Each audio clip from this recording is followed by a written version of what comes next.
Good morning, students. I hope you have solved the problems which I have given yesterday. Okay. Sharad Kumar has solved the problem and he has solved two-thirds of the problem. Still he had left one part of the problem. I had given him a clue. And even Prasad also solved problems.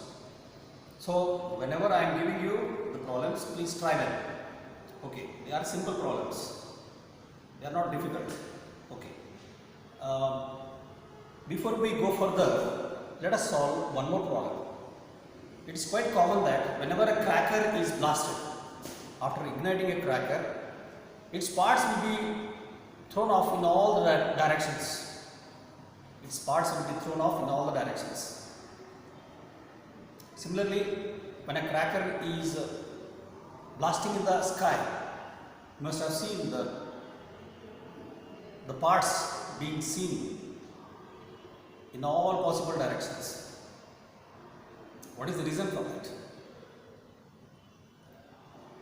You will find all these sparks being spread in all possible directions. You must have enjoyed the crackers. When you blast it in the air, it blasts in all possible directions. Sparks will be seen in all possible directions. The reason for this is understood with the help of principle of conservation of momentum. Let us see one simple problem. A nucleus at rest in the laboratory frame of reference. A nucleus is at rest. It is an unstable nucleus which is at rest. Show that if it disintegrates into two smaller nuclei, the products must move in opposite directions.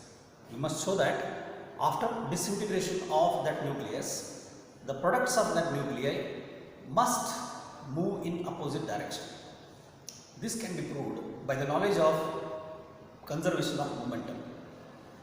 Let us say that this is a nucleus at rest.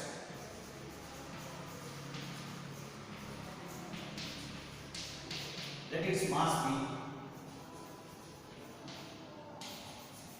capital M, and when the nucleus is at rest, means its velocity is 0. Now when it disintegrates, suppose one part goes in the upward direction, another part goes in the downward direction.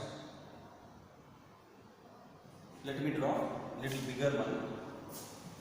The one which goes in the upward direction is little heavier. Let us say.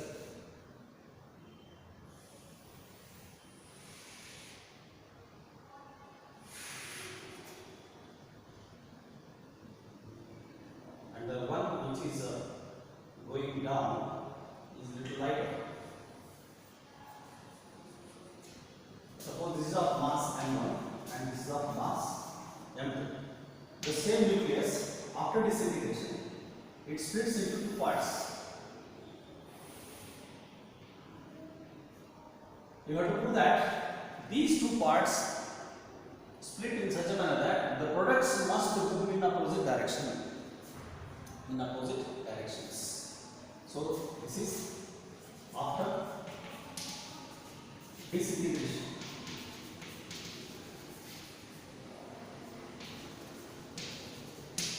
Disintegration means breaking, splitting into parts. So this you are going to learn as a part of radioactivity. Continuous disintegration of an unstable nucleus, giving into fragments, giving into other products. That process is called as radioactivity. Okay, that we are going to learn later in 12th standard. Suppose it is split into two parts. So, initial mass of the nucleus is capital M. Now, after splitting, the same mass is split into two parts. One is of mass M1, another one is of mass M2, such that mass M1 is greater than mass M2 and M1 plus M2 is equal to the mass, nucleus mass, original mass M. How do you prove this? So the interaction here is disintegration. Disintegration, that is critical, is the interaction. During this disintegration interaction, the total momentum before disintegration must be equal to total momentum after disintegration. This is what we call as principle of conservation of momentum. Principle of conservation of momentum. We can apply principle of conservation of momentum.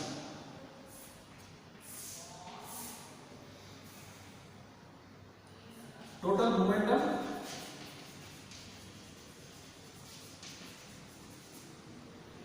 before disintegration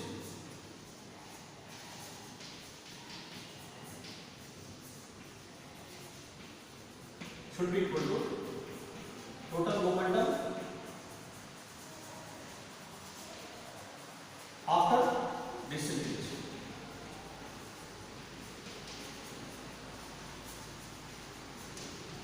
Total momentum after disintegration.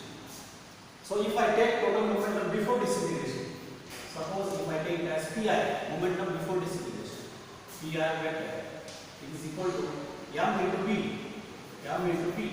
But here p is 0 because it is at rest. Therefore, it is 0. So left hand side becomes 0. 0 equal to total momentum after disintegration. Look here. It is split into two parts, m1 and m2. Let us say m1 is moving with velocity v1 and m2 is moving with velocity v2.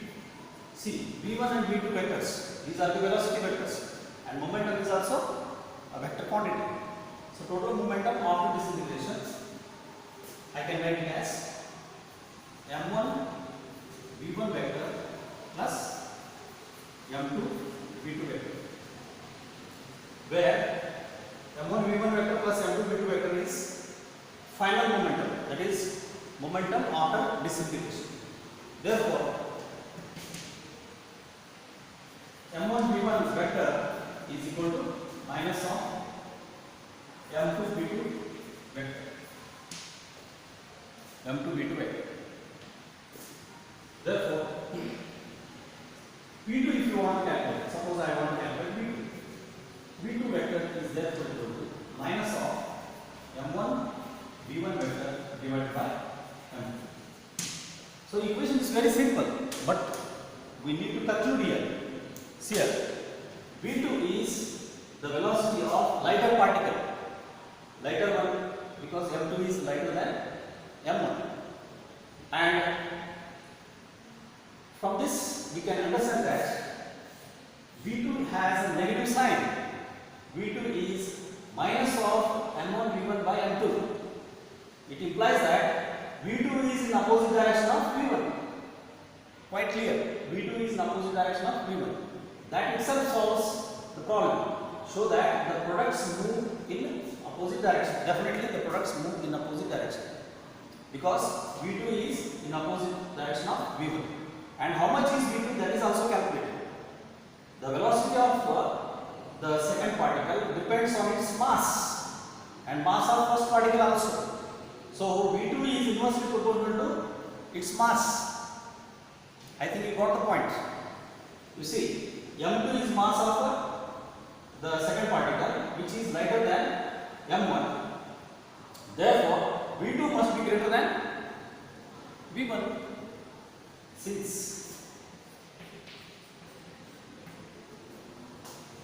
m2 is less than m1, this implies v2 is greater than v1. Therefore, we can conclude the particles move in opposite directions. Second conclusion is, and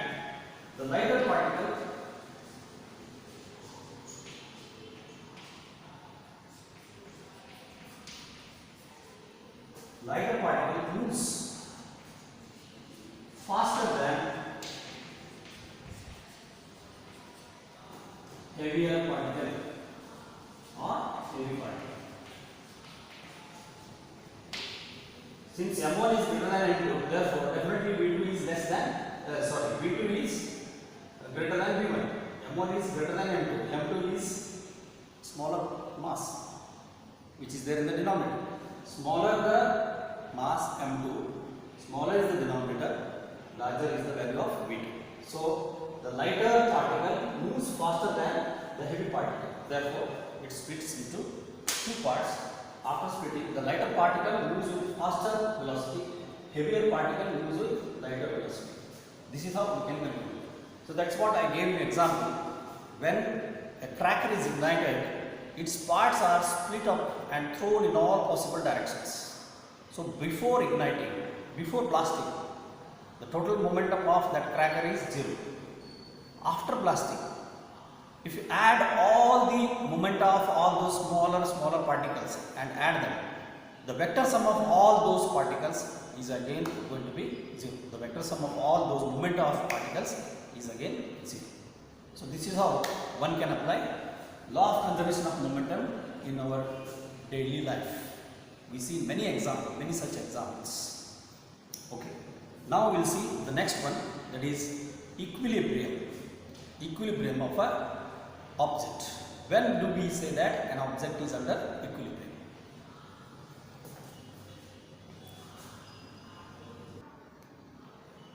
Let us study what is the meaning of equilibrium.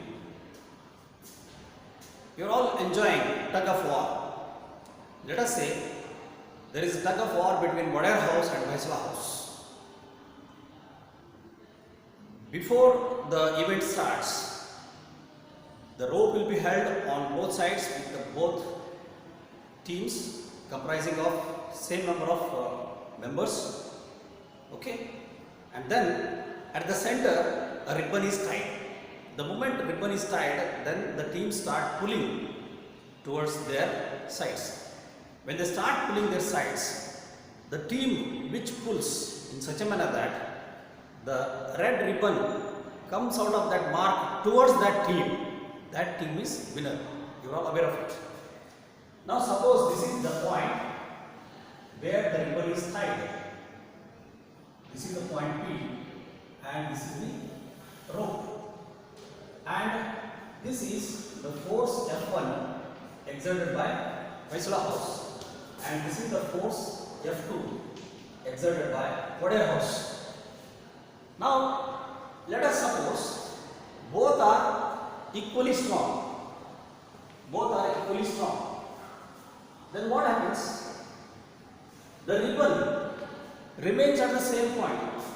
In that case, what happens? The force exerted by Vaisala House team becomes exactly equal and opposite to the force exerted by Wadar House team. They keep on pulling 1 minute, 2 minutes, 3 minutes. Until that 3 minutes, the point P is in equilibrium. It doesn't move. It neither moves on Vaisala side nor moves towards Wadar side. So this is called as equilibrium. So when do we say a particle is in equilibrium? When two forces are acting. When two forces are acting, if these two forces are exactly equal in magnitude and opposite in direction, if they are exactly equal in magnitude and opposite in direction, then the particle is said to be under equilibrium. So if two forces are equal, then here if F1 is equal to minus F2, then particle P is in equilibrium. Equilibrium means what? In mechanics, chemical equilibrium is different, thermal equilibrium is different. This is equilibrium in mechanics. Equilibrium in mechanics. So equilibrium in mechanics means stability. The particle P remains stable, means particle P will be either at rest. If it is at rest, If it is moving with uniform velocity along a fixed direction, it continues to be along the fixed direction with uniform velocity. That is what we call as equilibrium. So if two forces are acting, then if these two forces are equal and opposite, then the particle P, which is acted upon by such two forces, is under equilibrium. This implies the sum of these two forces, when you add these, is not equal to 0. So this is the condition for the particle P to be under equilibrium when two forces are acting. If this particle is acted upon by three forces, suppose it is acted upon by three forces, same particle P. One is F1, another one is F2. Then if F1, F2 and F3 are the three forces, when do you say that this particle P is under equilibrium? Again, from this example, it is quite clear that if the vector sum of these three forces, vector F1 plus vector F2 plus vector F3, if it is equal to 0, then the particle P is under equilibrium. Let us see how should be that F3. In what direction F3 should act and what should be its magnitude. Suppose you draw the parallelogram by drawing parallel vectors. Draw parallelogram by drawing parallel vectors and join this. If you join this, this becomes vector sum of F1 and F2 vectors. Means only if two forces are acting, if only two forces F1 and F2 are acting, the particle moves in this resultant direction of the force. Now you draw F3 exactly in the opposite direction, having the same magnitude in the opposite direction, such that this F3 must be equal to minus F, that is minus of this resultant force. What is F? F is equal to vector F1 plus vector F2. Then what happens? The particle P will be in equilibrium. Particle P will be at rest if it is at rest. Then this implies that vector sum of these three forces, F1 plus F2 plus F3, if you take the summation of all these three forces, then it results into 0. So this is the requirement, the condition for the particle P to be in equilibrium. So if three forces are acting, then F1 vector, F2 vector and F3 vector, such that if F3 vector is equal to minus of sum of vector F1 and vector F2, then we come to know that particle P is under equilibrium. So this is for two forces and this is for three forces. So in general, if n number of forces are acting, we can conclude, if n number of forces are acting on the particle P, the particle P will be in equilibrium if and only if the vector sum of all those forces, the vector sum of all those n forces is equal to 0, then only the particle P is in equilibrium. So that is what we are going to conclude. Thus, if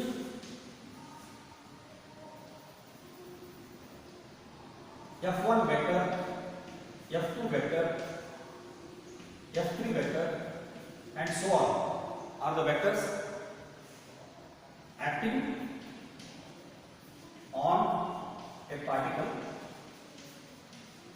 then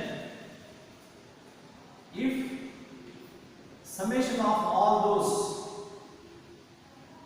Fi vectors where I is equal to 1 up to n, I have supposed n vectors, F1 vector, F2 vector, F3 vector and so on up to say Fn vectors. N vectors are acting, n forces are acting. If summation of all these is equal to 0, it means if you put I equal to 1, then it becomes F1 vector. If you put I equal to 2, then it becomes F1 vector plus F2 vector. If you put I equal to 1 up to 3, see for example, if you put I equal to 1 up to 2, then it becomes F1 plus F2. If you put I equal to 1 up to 3, then it becomes F1 vector plus F2 vector plus F3 vector. If you put n equal to 4, then it becomes I equal to 1 up to n equal to 4. I equal to 1 up to 4, then it becomes F4 vector. So, if you put I equal to 1 up to n, this implies all the vector sum of such n forces is equal to 0. Then the particle is in equilibrium. Then P is in equilibrium. P is in equilibrium. This is the meaning of equilibrium. Now you can write the meaning of equilibrium in mechanics. Now we can write what is the meaning of equilibrium. A particle is said to be in equilibrium in mechanics.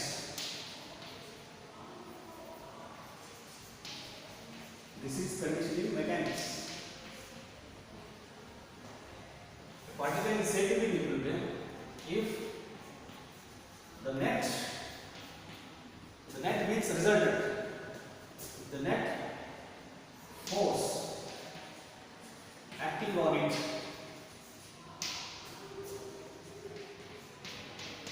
is 0. That is, if net force is equal to 0, it also implies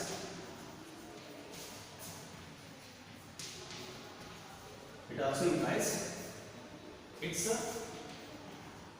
net acceleration is also 0.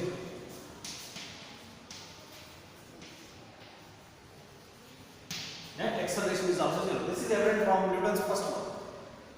If the net force on a particle is 0, the particle will be either at rest or in uniform motion along a straight line when the net force acting on the particle is 0. This is evident from Newton's first law also. This is the condition of equilibrium, statics. It is also called as condition of static. Why? The duster is at rest. The duster is having a weight. The weight of the duster is acting vertically downwards. But that weight is opposed by the resistance force, opposed by reaction force by the table surface. I am at rest on this floor. When I am standing here, I am at rest on this floor. Means my weight is balanced by the floor. The floor exerts the upward force. The force exerts the upward force. The force exerted by floor in the opposite direction is called as reaction force. I think you got it. If the floor starts yielding, suppose the floor is not strong enough. If the floor is light, then I will no more be standing stable. Suddenly I will collapse. If the floor starts yielding down, then I will collapse. It means what? The floor is not having enough strength to hold my weight. That is the meaning of the reaction force. Any body is said to be at rest, means the total force, the net force acting on that body is equal to 0. So in mathematical language, we can write if sum of all the forces is equal to 0, then its net acceleration is 0. This implies body will be at rest if it is at rest, or in uniform motion along a straight line. this is the condition of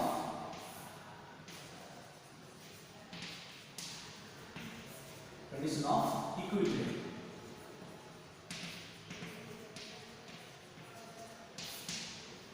You are going to learn two types of equilibrium. This is actually called as translational equilibrium. In the next topic where you are going to learn rotational motion, there you will come across one more type of equilibrium. It is called a rotational equilibrium. In that case, if the body is translationally under equilibrium plus rotationally under equilibrium, then it is said to be perfectly in mechanical equilibrium. So, body is said to be in mechanical equilibrium. Mechanical equilibrium condition for this is sum of translational equilibrium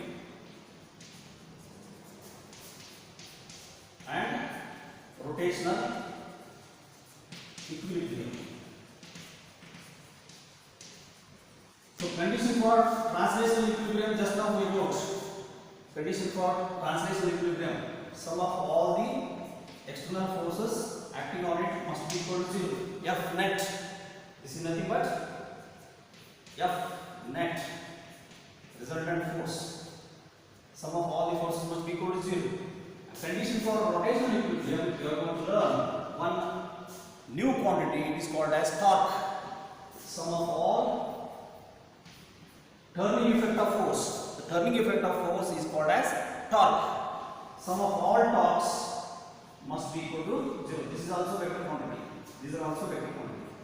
So if net torque acting on the body is equal to 0, it is said to be under rotational equilibrium. If net force acting on the body is equal to 0, it is called as translational equilibrium. Translational equilibrium. If the body is such that net force is also equal to 0 and net torque acting on the body is also equal to 0, then it is said to be under mechanical equilibrium. Equilibrium in mechanics. So you need not worry about this rotational equilibrium at this juncture. We are going to learn about that when we are going to discuss rotational mechanics. This is mechanics when the body is in linear motion. When the body is in linear motion. When the body tends to start spinning or rotating, a rotating fan for example, then we learn rotational mechanics. There also we are going to learn similar laws. There you will come to know what is the meaning of torque. The turning effect of force is called torque. If the sum of all the torques is equal to 0, then it is under rotational equilibrium. If the sum of all the forces is equal to 0, then it is under translational equilibrium. If the sum of if the body is under both translational equilibrium and rotational equilibrium, then the body is said to be perfectly under mechanical equilibrium. Let us solve one example based on this condition of equilibrium.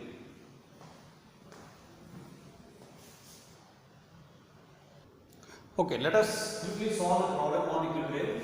A mass of 6 kg is suspended by a rope. A mass of 6 kg, see here. It is suspended by a rope of length 2 meter from the ceiling. This is the mass of 6 kg suspended from a rope to the ceiling. This is the symbol for rigid support, ceiling. And the length of the rope is 2 meter. A force of 50 Newton in the horizontal direction is applied. A force of 50 Newton, like this, it is pulled in this direction. A force of 50 Newton in the horizontal direction is applied at the midpoint P of the rope. Exactly at the midpoint P of the rope. If this is the midpoint P of the rope at 1 meter, a force of 50 Newton is applied. As a result, this is situation. What is the angle the rope makes with the vertical? What is the angle the rope makes with the vertical line? This is the vertical line. What is this angle made by the rope with the vertical line? In equilibrium. When it is in equilibrium, what is the angle subtended with respect to vertical line? You are asked to find out. So, when the horizontal force is not applied, you see, the tension in the rope is towards the ceiling, and this tension is balanced by the weight of the mass, weight of the block or weight of that object. Weight of the object. The weight of the object is mass into acceleration due to gravity. Acceleration due to gravity is 10 meter per second square. So 6 kg into 10 becomes 60 Newton. 60 Newton is the weight of this given mass. And when it is in equilibrium, then the total tension must be equal to 60 Newton. So tension is nothing but the force acting along the rope, the force acting along the thread, the force acting along the thread towards the ceiling, the force acting along the thread towards the weight. It is called as tension. So when a 50 Newton force is applied in the horizontal direction, this is the diagram, free body diagram. It is called as free body diagram. Then you are asked to find out theta. Now the same free body diagram I have drawn separately here, so that you can calculate what is the angle made by the rope with respect to vertical line. Now it is in equilibrium. In equilibrium, when the point is in equilibrium, then this 50 Newton force must be balanced by this horizontal component. Draw a component, horizontal component of T1 vector, then it becomes T1 sin theta, because we have taken this angle theta as theta with the vertical line, and if you resolve it into components, then this component becomes T1 cos theta. T1 cos theta. So T1 cos theta must be balancing T2. T1 sin theta must be balancing 50 Newton force, horizontal force. In equilibrium, the net force must be equal to 0. So there are two pairs of forces. That is, resolving the components of T1 into T1 sin theta and T1 cos theta. See, T2 is 60 Newton here. T2 is 60 Newton. So this T2 is balanced by T1 cos theta, and 50 Newton is balanced by T1 sin theta. Then this entire system is under equilibrium. There are three forces acting here. You can identify what are the three forces: T1, T2, and horizontal force. Horizontal force. What is that horizontal force? 50 Newton are the forces acting on the point P, in equilibrium. In equilibrium, now I will write the condition for the equilibrium. T1 sin theta is the force which balances horizontal force 50 Newton, and T1 cos theta in the opposite direction. T1 cos theta balances 60 Newton force, that is the weight, that is nothing but T2. T2 is balanced by T1 cos theta. Then we are asked to find out what is the angle theta. Then take the ratio T1 sin theta by T1 cos theta. If you take the ratio T1 sin theta by T1 cos theta becomes equal to 50 by 60. So T1 cancels, thus we get tan theta. Tan theta is equal to 5 by 6. So theta is equal to tan inverse of 5 by 6. So tan inverse of 5 by 6, if you refer the table, it comes out to be 40 degree. So if theta is 40 degree, exactly the system is under equilibrium. This is how we need to solve the problems. If it is 6 by 6, then it will be tan theta equal to 1. Then tan inverse of 1 would be 45 degree. So 5 by 6 is less than 1, therefore definitely it should be less than 45 degree. So if you refer the table, you will get exactly the angle 40 degree. So this is how we need to solve the problems based on condition of equilibrium. Condition of equilibrium. I think you could not see that last part. Yes, now it is clear. I think it is clear now. Yes. Okay. Tomorrow in the next session we will discuss more problems and the the question for examination already I have told you, only one topic, that is motion in a plane, motion in a plane, two-dimensional motion. Questions will be very simple, 5 MCQs and 5 2 marks questions, totally 50 marks questions. So please prepare well. Wish you all the best. Good luck. Thank you. Have a nice day.